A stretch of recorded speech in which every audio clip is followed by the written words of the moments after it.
Sorry tadi di pengkhotbah mana itu Bang Zuma? Bukan pengkhotbah, Amsal 8. Enggak, kalau dia mau minta bantu buka kan enggak masalah, minta di sini aja. Iya, Biar sama-sama kita lihat Alfi juga. aja itu, biar cepat gitu. Iya, biar Alfi bantu buka kan gitu. Tinggal ngomong aja, bisa bantu buka kan. Nah, kami enggak pelit-pelit kok. Kecuali minta sama bom-bom mungkin pelit dia.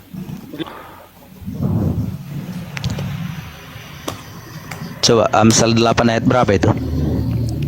Ya, Amsal dari data nomor 23, sudah pada zaman purbakala aku dibentuk dan mula pertama sebelum bumi ada, sebelum air samudera raya ada, aku telah lahir, sebelum ada sumber-sumber yang syarat dengan air, sebelum gunung-gunung tertanam dan lebih dahulu daripada bukit-bukit aku telah lahir, sebelum ia membuat bumi dengan padang-padangnya atau debu dataran yang pertama, ketika ia mempersiapkan langit, aku ada di sana, ketika ia menggariskan kaki langit dan permukaan air samudera raya, ketika ia menetapkan awan-awan di atas dan mata air samudera raya meluap dengan deras, ketika ia menentukan batas kepada laut supaya air jangan melanggar titahnya, dan ketika ia menetapkan dasar-dasar bumi, aku ada sertanya sebagai anak kesayangannya, setiap hari aku menjadi kesayangan senantiasa bermain di hadapannya, dan seterusnya.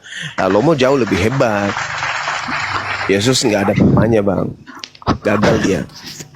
Nah, sekarang saya mau jelaskan soal perkataan Raja Salomo yang berkatakan aku sudah ada di, coba ditampilkan di layar Bang Alfi ya. Kan gitu enak. Mulai Saya data tampilkan. ini deh, mulai dari data 23 ditampilkan.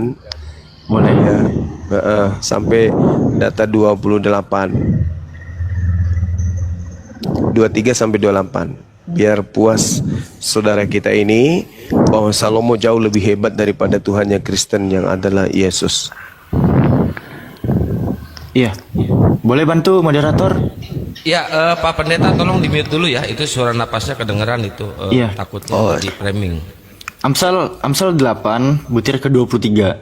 Sudah pada zaman purbakala aku dibentuk, pada mula pertama sebelum bumi ada. 24. Sebelum air samudera raya ada, aku telah lahir. Sebelum ada sumber-sumber yang syarat dengan air. 25. Sebelum gunung-gunung tertanam dan lebih dahulu daripada bukit-bukit aku telah lahir. 26. Sebelum ia membuat bumi dengan padang-padangnya atau debu dataran yang pertama. 27. Ketika ia mempersiapkan langit, aku di sana. Ketika ia menggaris kaki langit pada permukaan air samudera raya. 28. Ketika ia menetapkan awan-awan di atas dan mata air samudera raya meluap dengan deras, ketika ia menentukan batas kepada laut supaya air jangan melanggar titahnya, dan ketika ia menetapkan dasar-dasar bumi, dan seterusnya. Amsal pasal 8 23 sampai 30. Silakan Bang Zuma. Iya, coba. Mana hebat daripada Yesus itu Bang? Ya, Slomo paman. silakan dibuka mute-nya Pak Pendeta, soalnya napasnya nanti takut jadi framing, Oke. napas emosi sama tergunci. Saya mau tanggapi soal kalau saudara baca di ayat dari ayat awal ya, ayat 1 sampai yang seterusnya itu kan ada satu perikopnya itu ada dikasih judul wejangan hikmat. Nah, pada tulisan Raja Salomo di kitab Amsal tadi itu adalah wahyu Yesus Kristus kepada Raja Salomo yang Raja Salomo yang mengatakannya. Nah, artinya begini, itu adalah gambaran daripada perkataan Yesus Kristus yang disampaikan Raja Salomo kepada sebagai wejangan hikmat kepada anak-anaknya, kepada rakyatnya waktu itu sebagai raja. Itu adalah bentuk wahyu, bukan pengalaman Raja Salomo sebagai manusia yang diciptakan lebih dahulu. Bedanya Itu dengan ada, Yesus? Kalau Yesus itu Ya.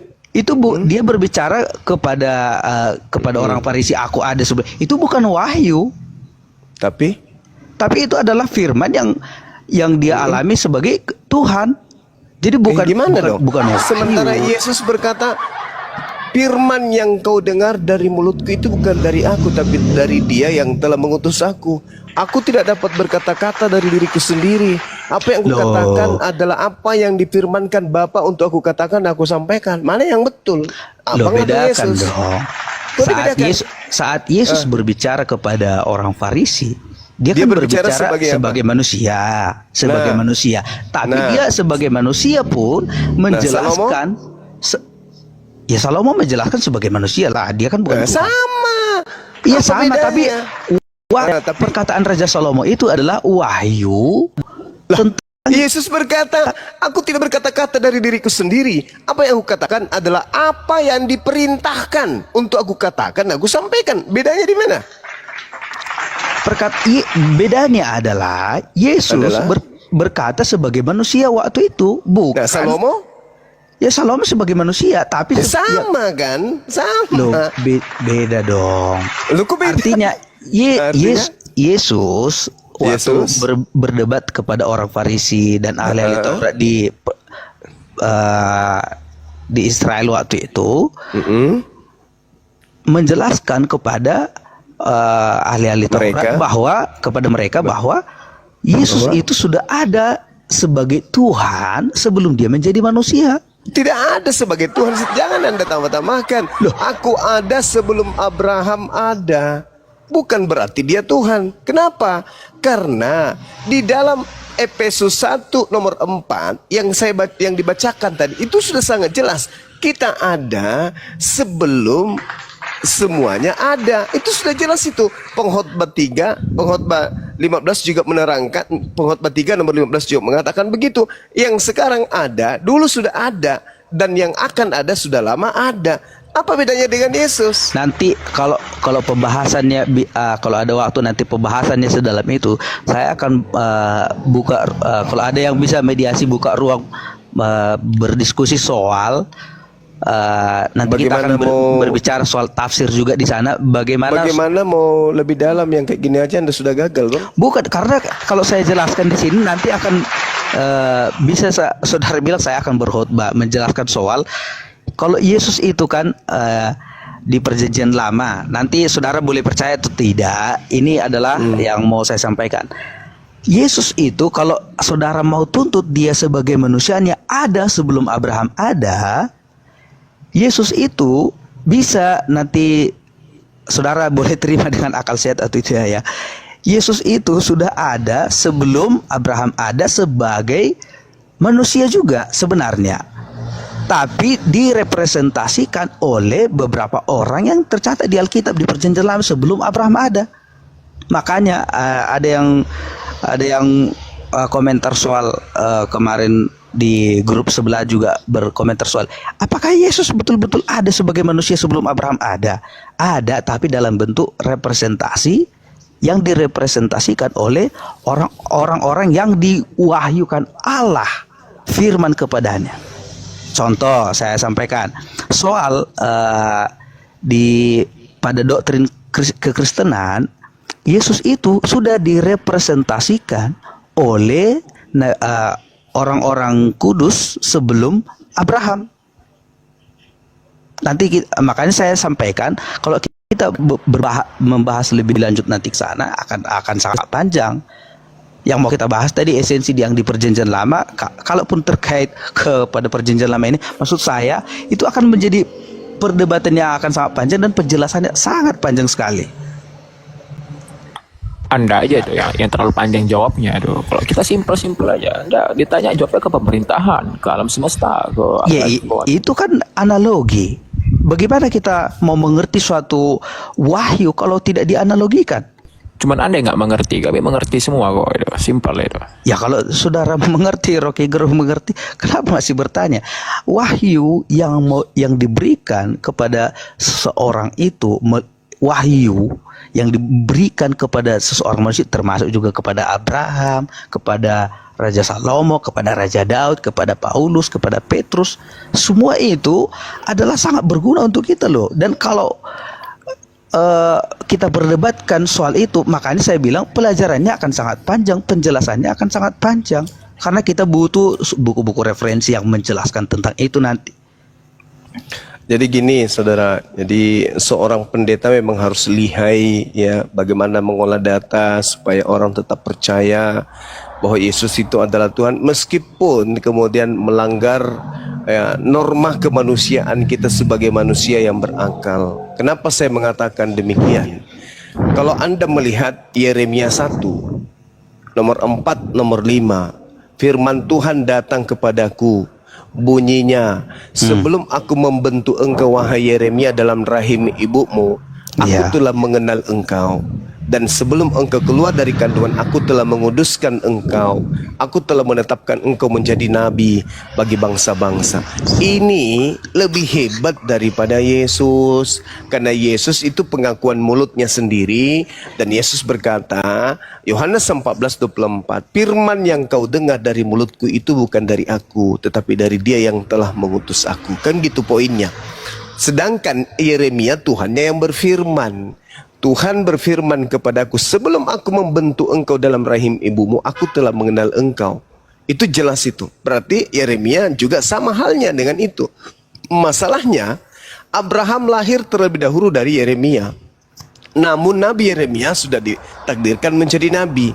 Namanya telah ada sebelum Abraham lahir di dunia ini. Nabi Yeremia telah dikenal Tuhan sebelum jadi janin. Nah, begitu juga Yesus. Sebelum jadi janin telah dikenal sebagai utusan Allah. Sama seperti miliaran manusia lainnya kelak akan lahir sesudah hidup. Mereka sudah dikenal oleh Allah. Begitu juga dengan nabi-nabi Allah. Maka wajar kemudian jika seorang Yesus itu berkata, sesungguhnya sebelum Abraham ada, aku sudah ada. Jadi dengan adanya Yesus berkata demikian, bukan berarti Yesus adalah Tuhan. Yesus cuma ciptaan Tuhan, sama seperti nabi-nabi lainnya, dan miliaran manusia yang telah ditetapkan nama-namanya, begitu juga dengan takdir mereka yang akan lahir ke dunia kelak. Jadi itu terbantahkan, Bung. Sama seperti Salomo yang saya katakan tadi, bagaimana dia ada, sebelum langit digariskan, dia sudah ada, dan seterusnya. Jadi, ya saudara dan Kristen lainnya secara lembaga agama, memang susah payah mencari data untuk mempertuhankan Yesus. Padahal Yesus dengan Yesus sendiri dan perkataannya dia menerangkan kalau dia mengucapkan itu sebagai utusan Tuhan untuk mematahkan argumentasi penolakan orang-orang Yahudi ahli kitab terhadap kenabiannya. Maka ucapan itu terlontar dari lisannya. Bukan berarti dia Tuhan. Itu sangat-sangat rendah ketika Tuhan untuk membuktikan ketuhanannya dia mengatakan, sebelum Abraham ada, aku telah ada.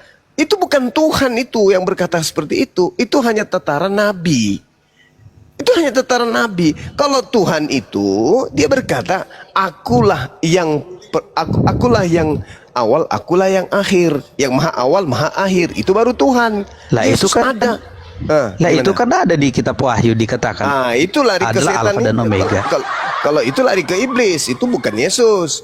Yesus ucapannya hanya ada sampai penginjilan usia 33 tahun. Ucapan-ucapan akulah Alfa dan Omega itu bukan Yesus lagi, Bang. Itu adalah Yesus palsu yang Yesus nubuatkan kepada Bani Israel agar jangan percaya kepadanya. Gitu, saudara. Silakan. Bagaimana saudara berkata bahwa itu adalah wahyu yang disampaikan iblis kepada Bani Israel? Oh, sederhana.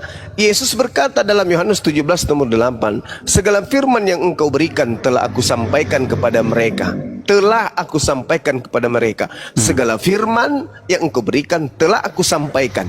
Itu diucapkan Yesus antara tahun 30 sampai 33. Semuanya telah Yesus sampaikan, tak ada lagi yang lain. Sedangkan akulah Alfa dan Omega itu ucapan di tahun 100. Yesus sudah tak ada. Lalu saya tanya, di akhir kitab Matius itu kan Yesus Kepadaku. berkata kepada murid-muridnya, pergilah pergilah beritakanlah Injil kepada seluruh penjuru bumi dan jadikanlah mereka dan baptislah mereka. Artinya kalau Yesus sudah menyampaikan firman-Nya seluruhnya pada zaman itu, untuk apa lagi Yesus menyuruh murid-muridnya memberitakan firman? Nah, itulah yang ingin saya katakan sama saudara. Termasuk yang datang kepada Matius, yang berkata dalam Matius 28 itu juga bukan anak Maria itu. Itu adalah Yesus lain. Yang Yesus nubuatkan, waspadalah kepada penyesat yang datang kepadamu dengan memakai namaku dan berkata, akulah Mesias. Dia akan menyesatkan banyak orang. Berarti menurut pesan Yesus, waspadalah wahai muridku, akan datang penyesat dengan mengatasnamakan aku dan berkata, akulah dia. Jangan kau percaya. Sebab kedatanganku nanti yang kedua ditandai seperti kilat yang menyambar dari timur sampai ke barat. Itulah tanda kedatanganku yang kedua, kata Yesus. Berarti ketika ada yang berkata, pergilah jadikanlah seluruh bangsa menjadi muridku, itu ucapan orang yang keluar dari kubur, dan itu bukan Yesus. Oh, jadi intinya saudara tidak mempercayai itu Yesus yang bangkit. Oh, bukan Yesus yang bangkit. Yesus Kalau pernah bangkit. kalau saudara mempercayai itu Yesus bukan Yesus yang bangkit dari antara orang mati ke dalam maut, maka sama seperti yang diberitakan oleh Paulus di Kisah Para Rasul bahwa sia-sialah pemberitaan Injil kalau Kristus tidak dibangkitkan, karena tujuan Allah mengorbankan Yesus anaknya yang kudus sebagai korban penghapus dosa adalah bukan hanya sekedar mati, saudara, tapi dia harus bangkit dan naik kembali ke surga. Kalau hanya dia sekedar mati, bahwa dia bukan korban yang sempurna yang dijanjikan Yesus, dijanjikan Allah sebelumnya. Oke, sekarang saya mau tanya kepada saudara. Berdasarkan Yesaya 14 nomor 15, yang dimasukkan ke dalam kubur itu siapa? Ke dalam dunia orang mati aku masukkan engkau. Itu siapa? Coba dibuka apanya? Yesaya 14 nomor 15. Itu tak Oke, lain Alfi, dan tak bantu. Ya, silakan deh. Lanjut aja Bang Zuma. Ya, itu yang masuk ke dalam kubur itu adalah iblis. Yang masuk ke dalam kubur itu adalah iblis. Makanya Yesus berkata, sejenak sebelum dia terangkat ke langit, Yesus berkata bahwa iblisnya sudah akan dikeluarkan, dilemparkan keluar. Yohanes 12 nomor 31. Sekarang berlangsung penghakiman atas dunia ini. Sekarang juga penguasa dunia ini akan dilemparkan keluar. Penguasa dunia itu adalah iblis. Penguasa dunia itu adalah iblis menurut Yesus. Nah, sedangkan penguasa dunia ini akan dilemparkan keluar. Keluar dari mana? Keluar dari kubur. Siapa yang masuk ke dalam kubur? Baca Yesaya 14 nomor 15. Jelas itu. Coba dibaca Dinda Alfi. Yesaya 14 dari 14 ya. Aku hendak naik mengatasi ketinggian awan-awan, hendak menyamat yang maha tinggi. Sebaliknya, ke dalam dunia orang mati, engkau diturunkan ke tempat yang paling dalam di liang kubur. Nah, berarti Yesus tahu. Kenapa Yesus tahu? Karena Yesus di dalam Lukas 4 nomor 16 itu senantiasa kemudian membacakan Yesaya di dalam sinagoge. Nah, sedangkan ketika dikatakan Yesus dalam Matius 12, angkatan jahat ini minta satu tanda dan tidak akan diberikan satu tanda apapun kecuali tanda Yunus, sebab Yunus 3 hari 3 malam dalam perut ikan, demikian juga anak manusia 3 hari 3 malam dalam perut bumi. Berarti pada hari ketiga ada kebangkitan. Itu simbol, itu tanda untuk siapa? Angkatan jahat. Siapa yang keluar dari kubur?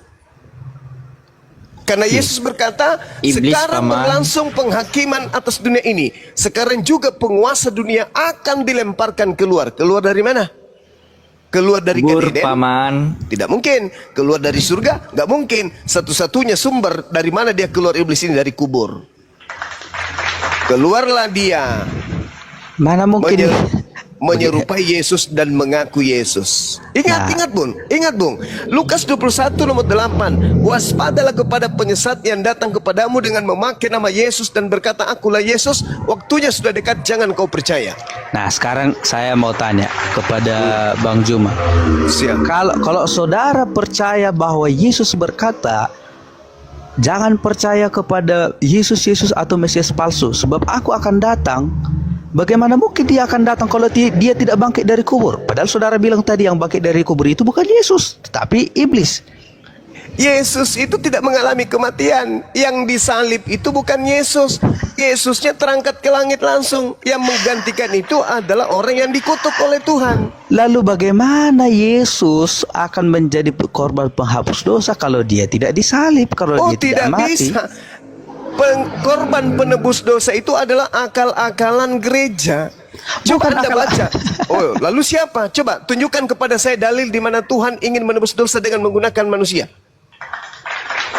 Loh, itu kan sudah diinisiasi oleh Allah. Di mana itu? Di mana itu tertulis? Nanti Anda ini Anda ingin mengais-ngais kitabnya orang Yahudi? Oh, nggak bisa. bukan. Oh, Lalu bukan. mana? Di mana tertulis?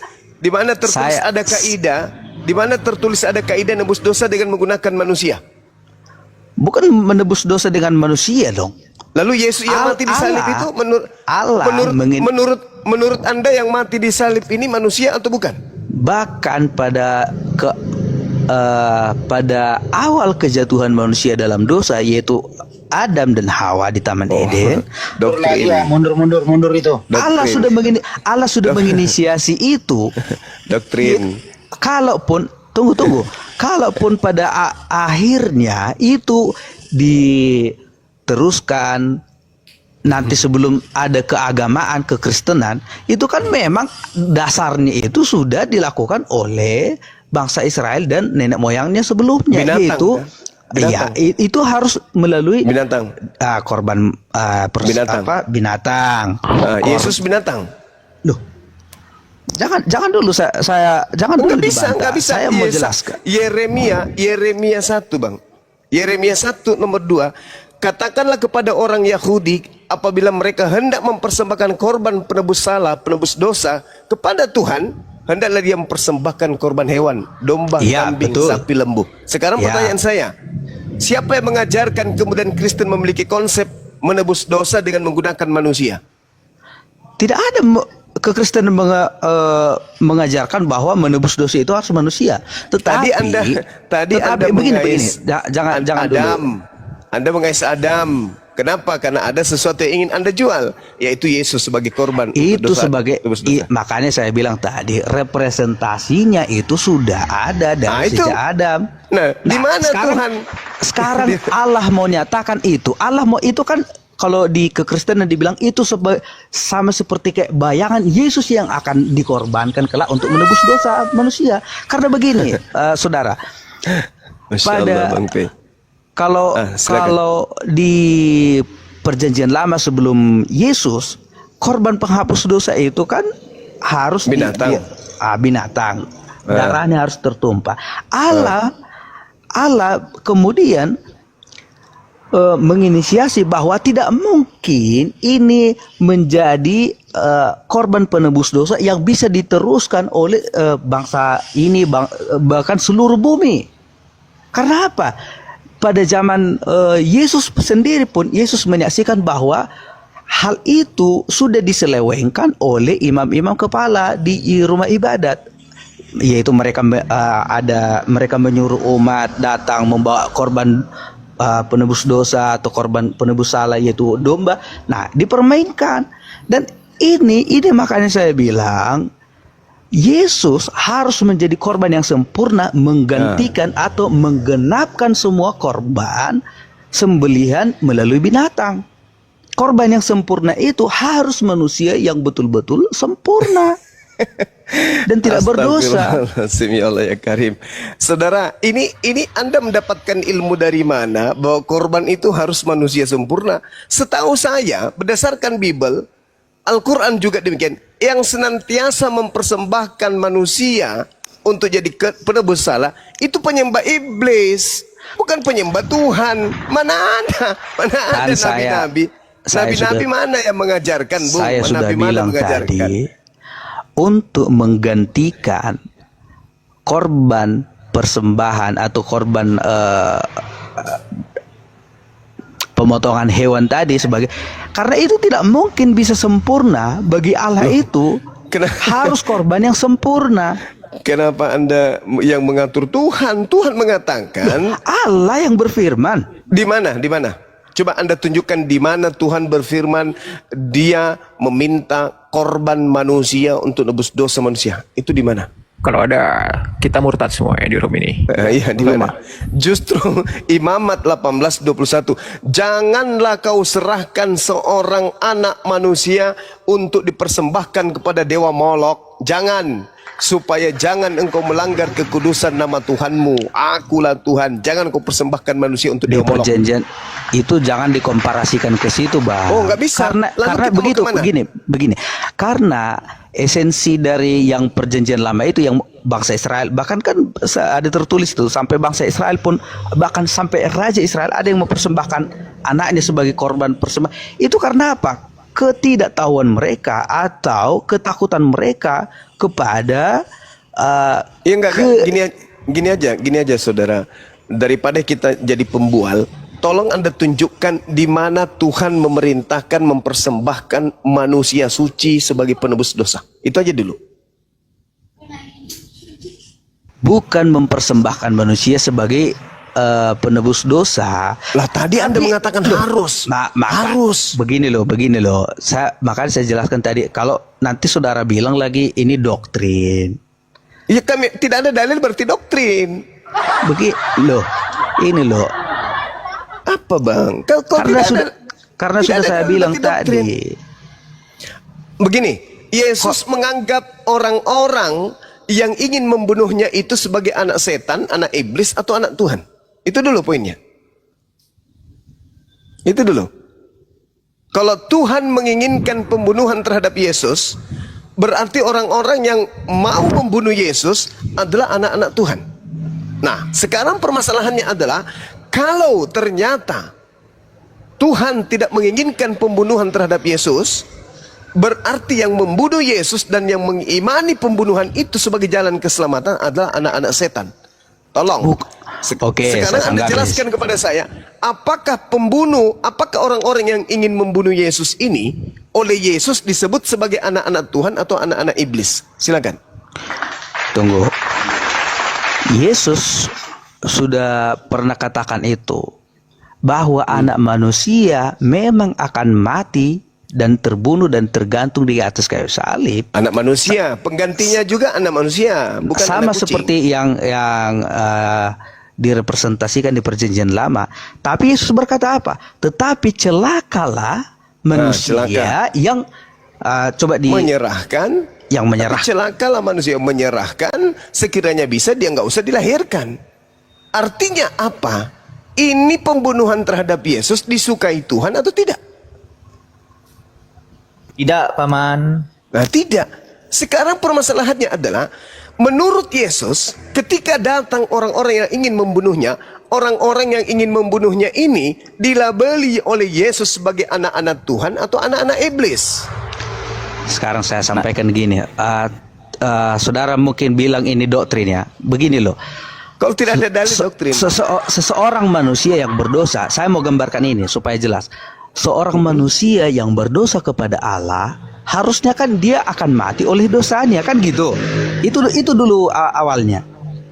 Manusia yang berdosa harus mati menanggung darahnya sendiri. Tidak ada itu. Makanya di Perjanjian Lama Allah tidak ingin manusia itu mati seperti itu. Tapi makanya saya bilang tadi, Allah menginisiasi bahwa manusia itu tidak akan mungkin sanggup atau tidak akan mungkin menjadi korban yang sempurna untuk menghapus dosanya sendiri. Loh, Tuhan hanya butuh kita bertaubat kok. Malah Yesus mengatakan dalam Matius 21 nomor 31, apa yang dikatakan oleh Yesus? Pemungut cukai, para pesandal lebih dulu masuk surga. Betul, tapi saya mau bilang. Karena apa? Karena percaya kepada Yohanes. Mana ada korban manusia di situ? Tak ada. Bahkan kalau Anda lihat, maaf, ketika saudara melihat Yesus bercakap-cakap dengan orang-orang Yahudi, murid-muridnya, di dalam Matius 19, ketika Yesus ditanya oleh para murid, apa kata Yesus? Apa kata orang-orang yang ada pada zaman itu? Ditanya, Guru, apa yang harus kami lakukan supaya kami bisa memperoleh hidup yang kekal? Diterangkan di dalam Matius 19 nomor 16. Guru, perbuatan baik apa yang harus kuperbuat supaya aku bisa hidup kekal? Apa kata Yesus? Apakah sebabnya engkau berkata demikian? Hanya ada satu. Jika engkau ingin hidup yang kekal, turuti segala perintah Elohim. Jangan membunuh, jangan berzina, jangan mencuri, jangan mengucapkan saksi dusta. Hormatilah ayah dan ibumu, kasihilah sesamamu manusia dan dirimu sendiri. Nah, mana di situ? Percayalah kepada penebusan matinya aku di atas tiang salib, engkau akan peroleh hidup yang kekal. Mana? Ya. Ada enggak? Sekarang saya bantah dengan begini. Ada nggak bang? Enggak, tunggu nanya dulu. Ada nggak di situ percaya penyalibannya, kematiannya dengan tebus darah, kita bisa hidup kekal? Ada nggak menurut Yesus? Masuk nggak item itu? Atau itu hanya doktrin yang muncul belakangan? Ayo, jujur. Apa kata orang Yahudi itu? Apa kata muridnya? Semua itu telah aku lakukan wahai guru. Kata Yesus, jikalau engkau ingin sempurna, pergilah, jual segala milikmu dan berikanlah kepada orang-orang miskin. Itu Ya. sudah selesai. Kan Ada itu nggak di situ penebusan? sudah ada poinnya. Ada nggak penebusan? Ada nggak penebusan? Sudah ada kan poinnya di situ, perkataan Yesus, jikalau kamu hendak sempurna. Kan itu. Ya, jika engkau hendak sempurna, pergilah, juallah hartamu, berikanlah kepada si miskin. Sempurna sudah. Mana penyaliban? Tapi sekarang manusia itu pergi nggak menjual hartanya? Enggak, bukan itu poinnya, bukan Loh, itu. Jangan enggak, lari ke sana. Bukan, supaya saudara bisa sekarang mengerti. Oh, enggak, Mana enggak. mungkin Jangan Anda- jangan itu Anda- yang enggak bisa, dimaksudkan enggak bisa. Yesus, itu yang Enggak bisa. dimaksudkan Yesus. Tidak mungkin manusia Face, itu bisa sempurna. Lalu bagaimana caranya bisa hidup kekal menurut Yesus? Ya percaya kepada Percaya kepada Yesus. Ya, percaya kepada Yesus. Poin-poin ini berarti jangan membunuh, jangan berzina, jangan mencuri, jangan mengucapkan dusta berarti. Kalau percaya kepada Yesus. Mana sekarang- ucapan Yesus? sekarang Percaya saya mau kepada tanya. aku, penyaliban, mati untuk nebus dosa kalian. Mana ucapan Yesus itu? Ada enggak? Begini, komparasinya begini.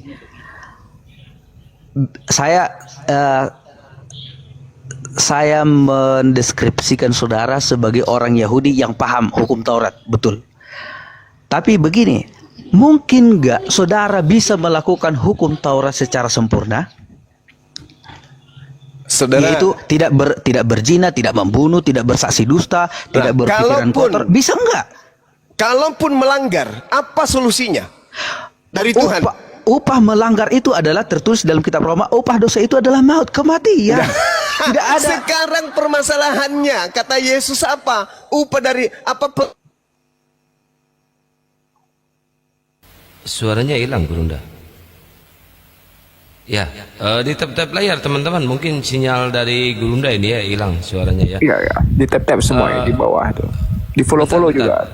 Buat Pak Pendeta, lanjut Gurunda. Hilang tadi suaranya Gurunda. Apa yang kita harus lakukan menurut Yesus ketika kita jatuh ke dalam dosa? Apa yang harus kita lakukan menurut Yesus?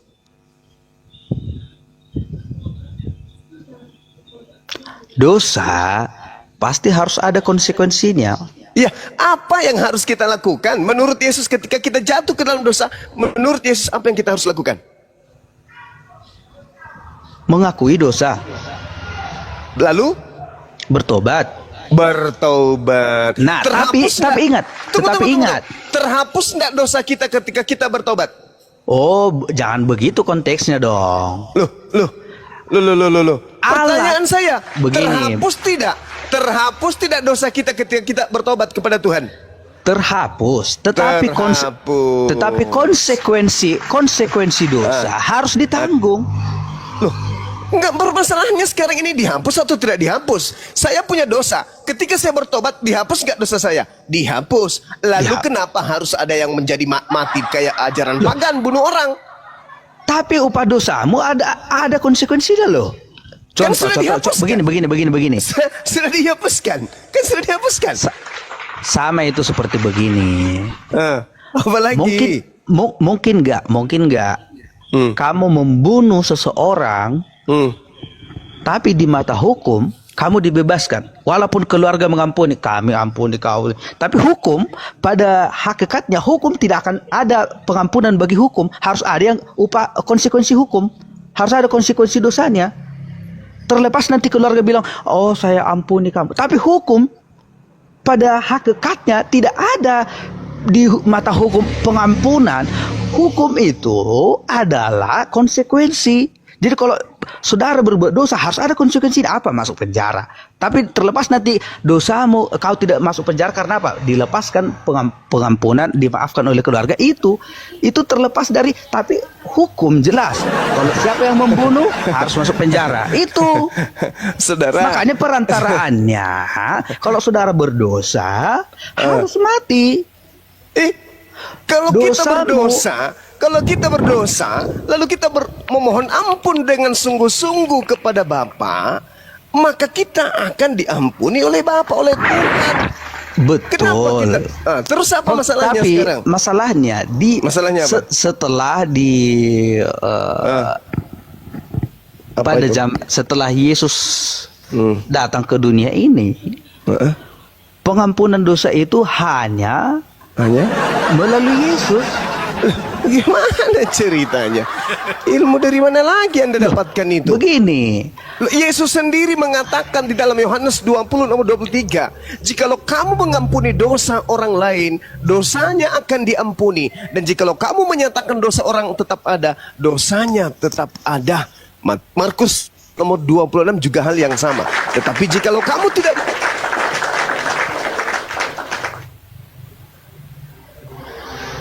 Suaranya hilang lagi Gerunda.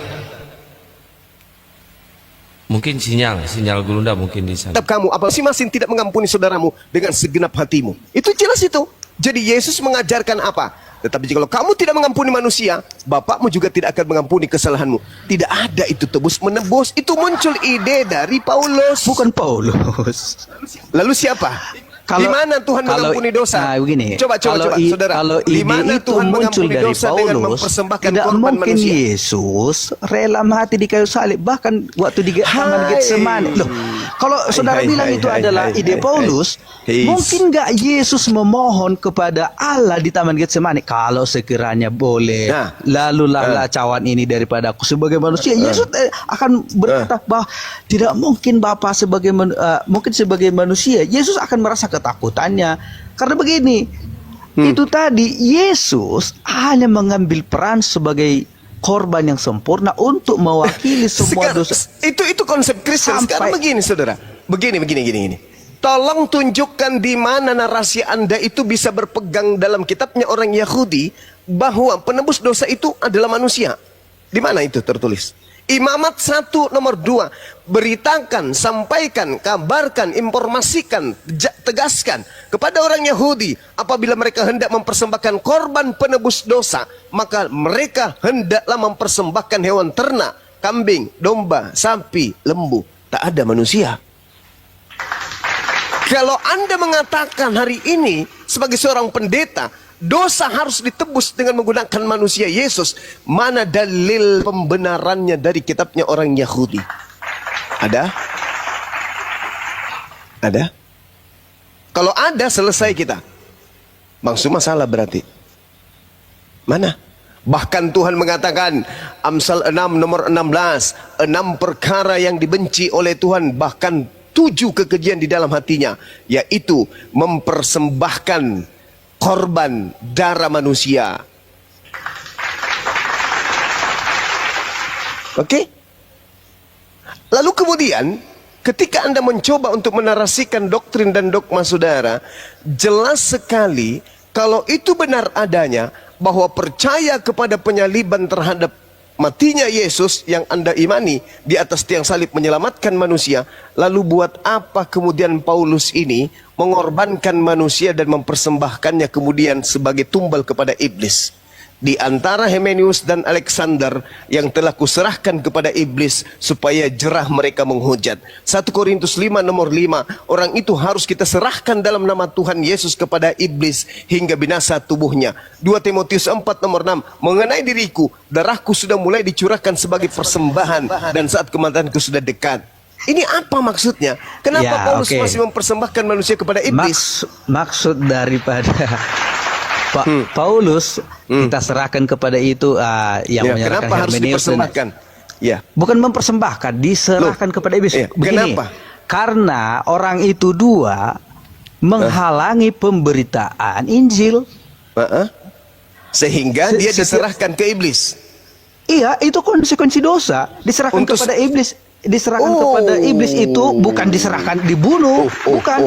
Itu mereka bukan dibunuh. Berarti Loh. Yesus diserahkan kepada siapa agar dosa dihapuskan? Diserahkan kepada Hmm. maksudnya?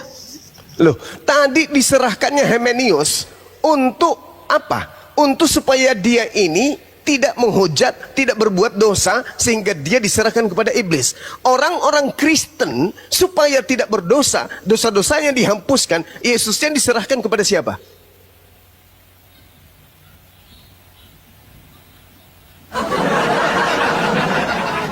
Iblis paman, iblis. Ya iblis. Makanya Yesus mengatakan di dalam Yohanes 8, iblislah yang menjadi bapakmu dan kamu mau melakukan keinginan-keinginan bapakmu. Hanya iblis yang menerima tumbal. Apa buktinya? Paulus 1 Korintus 5 nomor 5. Orang itu harus kita serahkan kepada iblis. Beda dong konteksnya. Oh, beda. Kematian Yesus bukan membayar dosa kepada iblis. Lalu? Orang yang berdosa orang kalau berdosa bukan berdosa kepada iblis loh. No. Berdosa kepada Allah. Saudara. Orang berdosa itu bukan berdosa kepada iblis, tetapi berdosa kepada Allah. Berdosa kepada Tuhan. Tuhan menginginkan dosa dihapuskan dengan cara apa? Korban hewan atau korban manusia? Pada zaman perjanjian lama kepada melalui darah binatang. Binatang. Ya. Perjanjian baru yang ngajarin dari manusia itu yang ngajarin siapa? Kan sudah saya jelaskan tadi, Allah tidak mengkehendaki lagi korban persembahan dari binatang. Lalu di mana Tuhan mau? Di mana Tuhan mau agar korbannya manusia? Di mana dalilnya? Roma.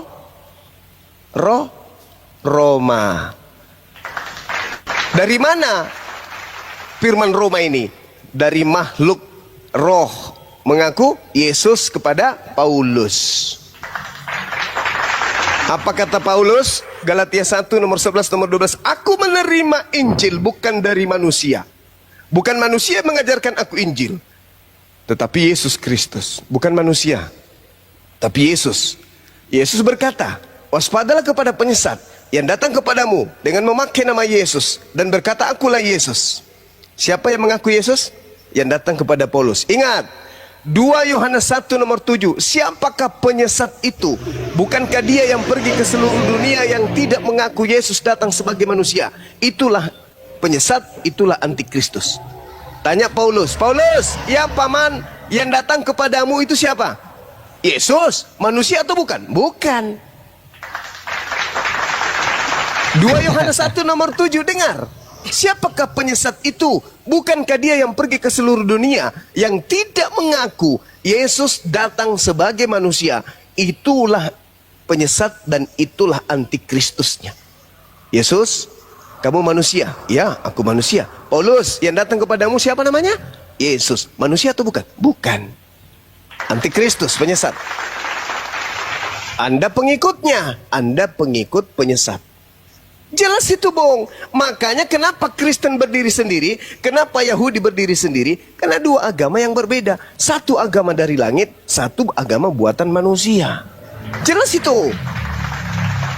Anda boleh mewakili berbicara mengenai kekristenan karena Anda sedang mewakili Yesus yang datang kepada Paulus. Iblis tidak akan mungkin tenang ketika ada satu manusia Kristen yang keluar dari Kristen. Permasalahannya adalah bahwa karena saudara mengimani atau mempercayai bahwa yang datang kepada Paulus itu adalah bukan Yesus, Iblis. kan? Memang Iblis. bukan. Apa dasar kalau dasar saudara berkata kepada saya bahwa yang datang kepada Paulus itu adalah iblis? Ya. Saya pernah dengar perdebatan saudara dengan seorang orang Kristen berkata bahwa kedatangan Yesus pada kali yang kedua adalah sama seperti waktu dia naik dari bukit Nah, memang kedatangan Yesus kepada Paulus kan secara pribadi, bukan kedatangannya sebagai Tuhan pada akhir zaman. Itulah yang Yesus katakan, waspadalah ketika ada orang berkata ada Yesus di sini, ada Yesus di sana, jangan kau percaya. Matius 24 nomor 23, 24, 25. Sebab banyak Yesus palsu dan nabi-nabi palsu akan datang mengadakan banyak mujizat dan bahkan sekiranya mungkin menyesatkan orang pilihan juga. Camkanlah, aku sudah menyatakannya terlebih dahulu kepadamu. Jika ada orang berkata ada Yesus di padang gurun, ada Yesus dalam bilik, jangan kau percaya. Sebab sama seperti kilat memancar dari timur sampai ke barat, demikianlah juga kelak kedatanganku yang kedua. Selesai.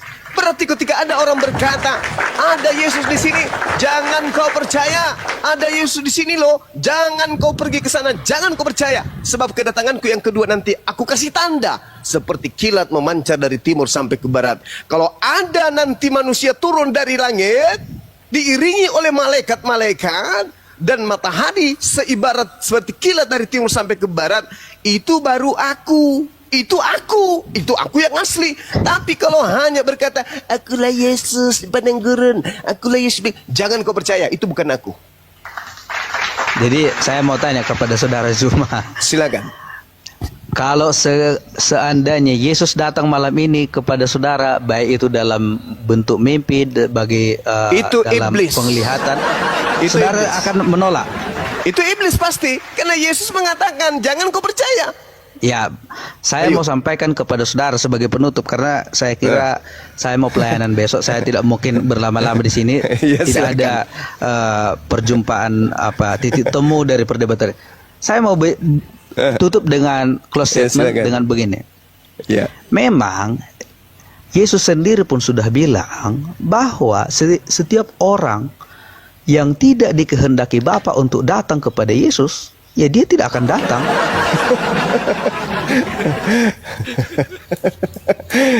Astagfirullahaladzim, ya Allah. Betul. Ya Karim. Memang manusianya itu. Makanya saya bilang, saudara Zuma, Rocky yang lumayan aktif kulihat di perdebatan soal iman kekristenan ini, saya sempat berpikir begini. Kalau seandainya mereka tidak mempercayai Yesus yang datang kepada Paulus, bagaimana kalau seandainya Yesus tiba-tiba datang sendiri kepada mereka dan mereka sendiri Oh, itu menolak? iblis. Intinya saudara, saya mau sampaikan. Malaikat berkata, Yesus yang kau lihat terangkat ke langit akan turun kedua kalinya sama seperti engkau melihat ke langit. Ketika dia terangkat, Betul, dia itu terangkat dengan jasadnya, dia akan turun dengan jasadnya. Sehingga Yesus berkata, kedatanganku yang kedua dengan jasadku. Apabila ada orang berkata bahwa ada Yesus di sini, ada Yesus di sana, jangan kau percaya. Kedatangan Yesus pada kali yang kedua itu adalah menandakan kedatangan Yesus pada akhir zaman. Kalau saudara komparasikan kepada kedatangannya kepada Rasul Paulus, itu bukan kedatangan Yesus sebagai akhir apa? zaman. Ya memang Pada bukan, konteks akhir zaman, makanya. tapi itu adalah panggilan. Saudara harus saya ajari. Mungkin Panggilan siapa? Mungkin akan Yesus saya sudah berkata. sampaikan tiga doktrin. Mungkin oke. saudara boleh Tunggu, bilang tunggu, ini tunggu. doktrin. Tunggu. Ini Silakan. sebagai untuk penutup. Ya, silakan, Panggilan Allah kepada manusia untuk menjadi orang percaya, sebagai orang percaya ada tiga. Panggilan untuk panggilan keselamatan, panggilan pelayanan, Iya. panggilan untuk hidup kekal. Nah, saudara, saya mau bilang, Satu lagi Kalau- Pak, panggilan tak terjawab. oh itu nanti nomor WA Bapak itu kalau saya telepon. Panggilan dari BNN ini perlu dicek ini memang. Gini, kalau saudara tidak meresponi panggilan untuk melayani, untuk panggilan keselamatan, panggilan untuk percaya itu, ya itu sah-sah saja. Sama seperti saudara bilang bahwa Paulus yang didatangi Yesus itu adalah Yesus yang palsu atau iblis.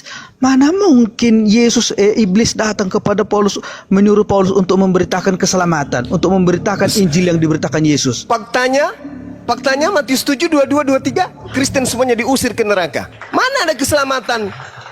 Bukankah kami telah memanggil kau Tuhan Yesus, Tuhan Yesus? Bukankah kami bernubuat pakai namamu? Bukan kami mengusir setan pakai namamu, bermujizat pakai namamu? Apa kata Yesus? Pada hari itulah aku akan berterus terang kepada mereka, enyahlah daripadaku, kalian semua adalah pembuat kejahatan, aku tidak mengenal engkau. Itu ending dari pengikut Paulus. Bukan Diusir pengikut Yesus. Paulus, Bos. bukan pengikut Paulus. Siapa yang memanggil Yesus Tuhan? Siapa yang bermujizat pakai nama Yesus? Islam atau Kristen? Mengadakan mujizat Iya, pakai nama Yesus. Namakan Yesus. Paman. Itu siapa? Kristen. Kristen. Berarti Anda menjawabnya dengan jujur bahwa yang akan diusir oleh Yesus kelak adalah Kristen. Kenapa? Dengan ucapan aku tidak mengenal kalian. Kenapa? Tapi bisa Yesus- nggak? Bisa nggak Apanya saudara tuh? bedakan mana untuk apa tujuan perkataan Yesus itu? Lah, tujuannya kan jelas. Perkataan saya mau jelaskan sebagai orang Kristen yang paham dengan agama saya. Oh, saya lebih paham. Anda hanya mengedepankan doktrin, Bung. Bukan. Yesus- Karena Yesus mengaku berterus terang gini loh. Ya, gimana? Kalau Lagi diputar terus.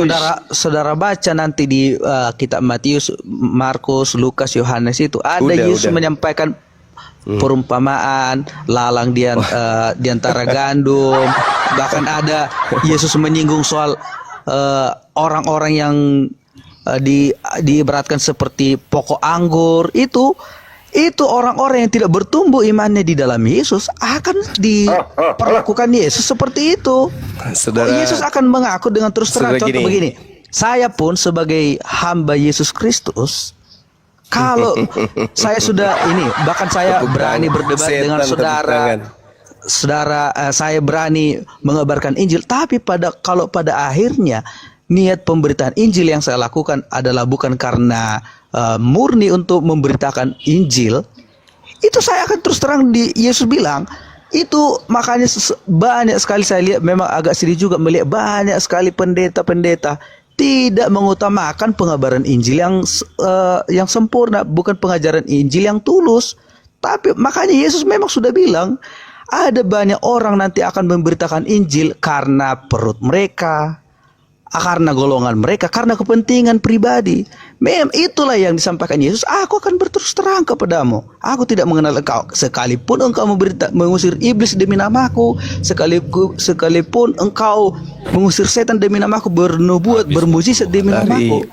Tapi itu maksud perkataan Yesus. Sekarang begini, saudara. Andai saja Anda hidup sesama dengan Yesus, lalu kemudian Yesus berkata kepada saudara, apabila ada orang berkata ada Yesus di sini, ada Yesus di sana, jangan kau percaya. Lalu kemudian Anda bertemu dengan Paulus dan Paulus berkata, aku bertemu dengan Yesus di padang gurun.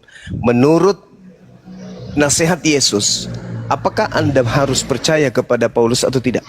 Pada konteks itu saudara mau menggambarkan saya seperti Ananias. Bukan. Entah Ananias, entah penulis Wahyu, entah Matius. Sekarang nasihat Yesusnya. Apabila ada orang berkata ada Yesus di sini, ada Yesus di sana, jangan kau percaya. Nah, andai saja Anda yang mendapatkan pesan dari Yesus seperti itu, lalu kemudian muncul Paulus memberitakan bahwa dia bertemu dengan Yesus di padang gurun ketika dia ke Damsyik. Pertanyaan saya, apakah Anda akan percaya kepada Paulus? Percaya, karena Yesus sendiri pun mengatakan, hambaku Paulus, sama seperti yang dikatakan kepada Ananias. Kan dia sudah datang lebih dulu kepada Ananias. Yesus berkata, apabila ada orang berkata kepadamu dia bertemu dengan aku di padang gurun, jangan kau percaya. Itu kata Yesus.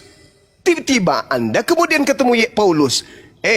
Saudara pendeta Leonard, ya paman, aku bertemu dengan Yesus loh. Lalu kalau Anda mengingat nasihat Yesus kepada Anda, apakah Anda akan percaya kepada Paulus atau tidak?